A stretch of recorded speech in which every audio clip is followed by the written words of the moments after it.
segui as orientações do material e utilizei o dataset do Yahoo Finance. Então, sem muito segredo por aqui. Vim aqui no GitHub, criei o repositório. Depois que eu criei o repositório, eu comecei a desenvolver a aplicação, que seria essa aqui. A aplicação, ela tem um README, tá? Eu fiz aqui direitinho, explicando o que ela é. Ela consiste em 3 containers. Criei um Docker Compose para subir esses containers. Então tem o container da aplicação, o TensorFlow, que é o monitor do modelo de LSTM, e o Portainer, que é o monitor dos containers que estão no ar. O da aplicação tem um Dockerfile, ele expõe a porta 8080, compartilha o volume app, lá no app, que volume? A pasta raiz aqui do projeto. Sobe essas duas variáveis, tá? Eu já vou explicar essa retrain, mas o Compose Bake é só para acelerar o build da imagem. E definir uma rede específica para esses containers rodarem. Por quê? Porque eu não gosto, aliás, não é que eu não gosto, não é o correto rodar na rede do host. Isso para aplicações de produção não existe. Então você define uma rede para esses containers e elas rodam dentro dessa rede. O TensorFlow, a mesma coisa. E se você olhar aqui, o host está 0000. Por quê? Porque como eu estou rodando dentro de uma rede que não é a rede do host, o container precisa expor a aplicação interna na rede 0, senão essa porta aqui não vai ficar disponível para o host, para poder acessar. Tá? Vindo aqui explicando o que eu tenho aqui no meu projeto. Eu uso esse PyProject.toml. Por quê? Porque eu uso o Poetry para buildar e baixar as dependências. Aqui estão as dependências com as versões e tudo mais. A aplicação consiste da API, então eu utilizo o UVcorn, ele sobe essa API também no host 0. No caso da aplicação, sobe na porta 8080. Reload igual a true, então se eu alterar a aplicação aqui, ele sobe automaticamente. A própria API não tem segredo, tá? Eu coloquei o barra para printar apenas a versão nesse momento. E um endpoint de predição que chama essa classe de pipeline, chama o endpoint, a função de predição, e retorna as medidas de erro, o MAE, o MSE, o RMSE e o MAP. Beleza. O que é esse retrain aqui? Esse retrain, ele funciona da seguinte forma. Para eu não ter que ficar retreinando o modelo o tempo todo, eu criei essa variável de ambiente, que ela sobe aqui no Compose, ela sobe como false. Então, se eu setar ela como true, a aplicação vai retreinar o modelo. Se não, ela vai usar um modelo que já está definido. Tá? Eu fiz aqui uma verificação também, é o seguinte: se esse arquivo existir, o model.dump, ele não vai retreinar o modelo. Tá? Tem alguns problemas aqui, eu vi, mas eu não vou alterar agora. No caso, se vocês quiserem ver o modelo sendo treinado, vocês podem simplesmente renomear esse arquivo source model dump aqui para outro nome, que ele vai forçar o retreinamento do modelo. Tá? Voltando aqui, essa é a classe que interessa, que é a classe que contém o LSTM. Eu estou usando o Yahoo Finance, a API deles. Escolhi a ação aqui, no caso é a ação da Disney.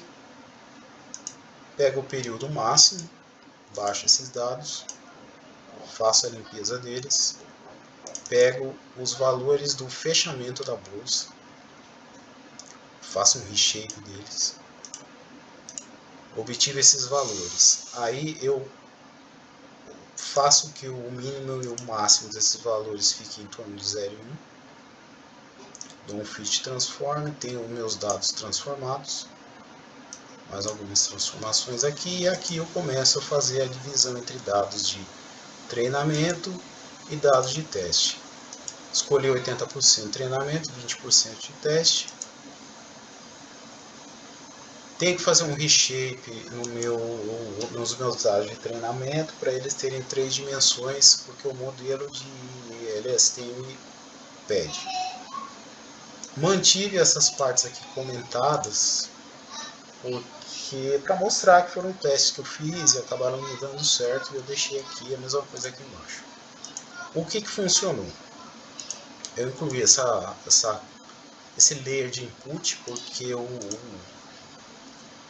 o TensorFlow ele retorna um warning falando que nesse caso do sequential, para usar uma layer de input passando o shape, não passando o shape direto aqui no layer nos layers abaixo. Tá? No layer de LSTM eu uso 50 neurônios. No primeiro eu retorno sequences, porque o segundo precisa, né? Então eu uso também 50 neurônios. E uma camada densa no final de um neurônio, para eu poder retornar e fazer as predições e a avaliação corretamente. Faço a compilação desse modelo, uso o otimizador Adam. A função de perda que mais funcionou aqui para mim foi o MSE. E eu usei a métrica de Precision, até coloquei aqui em cima que eu uso Accuracy. Eu já tentei usar o Accuracy, mas ele estava me dando um valor muito alto e as predições estavam erradas. Seto o log do TensorFlow aqui, dessa forma, que é o diretório logs, fit e separado por data. E aqui eu faço o fit do modelo, tá? Se não for para retreinar, eu não vou fazer essa parte aqui. Então passei 10 épocas, que foi o suficiente, que é a função de callback do TensorFlow, e faço a avaliação passando os valores de teste que eu obtive lá em cima. E imprimo o valor de perda. No final, o que eu faço? Eu faço um dump do modelo para esse arquivo source model dump. Para quê? Para eu poder usar na hora de fazer a predição e não precisar de novo treinar o modelo, etc. E virar efetivamente um modelo produtivo. Legal. Na predição eu faço a carga desse modelo novamente. E aí o que eu faço aqui? Eu tenho esse endpoint e ele recebe um arquivo com preços de ações, tá? No caso, eu já deixei um arquivo pronto aqui para poder fazer teste. Ele usa o NumPy para fazer essa carga.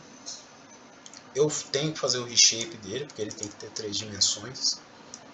E mando fazer a predição.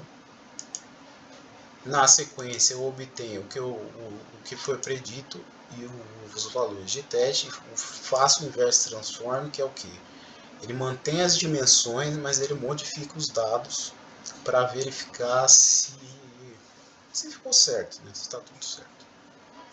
E logo na sequência eu uso esses dois valores aqui do inverse transform para obter o MAE, o MSE, o RMSE e o MAP.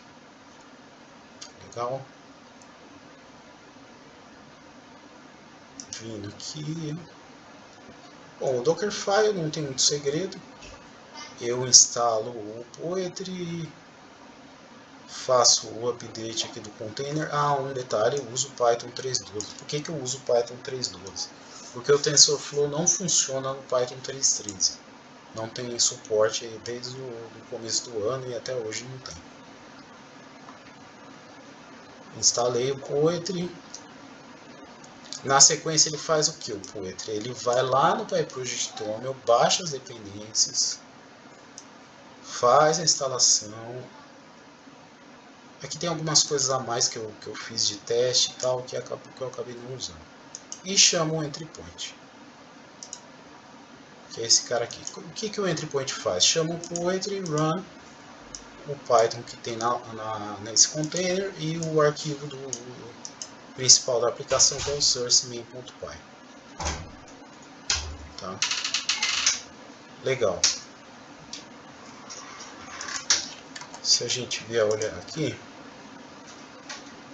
então meu modelo subiu. Aqui eu já estou com ele no ar. Como que ele sobe? Ele sobe com esse comando aqui.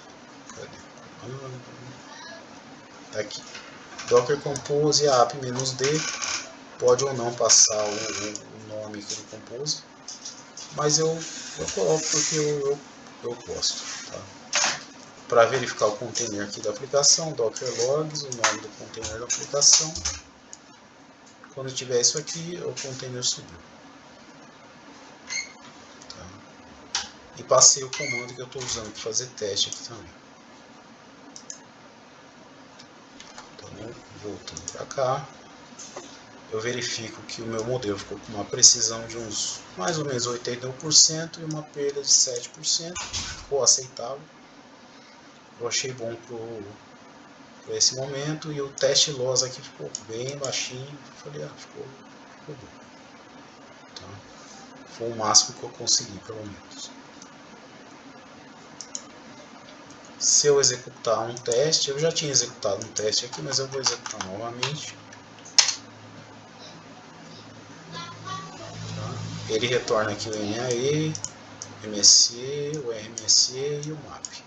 O MAP aqui aparece aos 5%, então ficou 5% de erro. Eu utilizei ele como referência. Esses outros valores aqui, para mim, eles são muito subjetivos. Eu não tenho informação suficiente no momento para avaliar se eles são bons ou ruins. Voltando aqui para os containers do TensorFlow, no caso o TensorBoard, se eu analisar as execuções mais recentes, a gente vê que o modelo está aprendendo. Então no começo ele estava na primeira camada, ele aprendeu um pouquinho, depois ele aprendeu mais e assim por diante, tá vendo? Então tá legal, tá? Dá para melhorar, sim. Se eu analisar a accuracy nas épocas aqui também, ele ficou num valor razoável aqui, tá? Tem uma distância muito grande aqui entre não diria que é muito grande, tá? Mas entre o valor predito e o valor de treino, poderia melhorar, sim, tá? Dá para melhorar. E aqui eu tenho o Portainer, tá? No caso, o Portainer, quando vocês subirem, ele vai pedir um usuário e senha. O usuário é o admin. A senha chama admin Portainer, tá aqui na aplicação, tá lá no README também. Assim que entrar, ele não vai entrar conectado automaticamente no Docker local da máquina. Basta vir aqui dar um live connect, ele vai conectar. Entrando no Docker local, a gente consegue ver todos os containers que estão no ar. Vou entrar no da aplicação, que é o que interessa. Puxar aqui os stats dele. Espera um pouquinho. Ele já vai trazer as informações. Aí. Então a memória está mais ou menos constante. A CPU ela sobe, cai, fica em torno de uns 50%. Memória fica em torno aí de 1.1 GB. O I/O fica dividido entre read e write, de 150 MB e quase 300 MB. Uso de rede tá razoável também, tá até uns 10 MB de pacotes, tá bom. Aqui embaixo são os processos que estão no ar.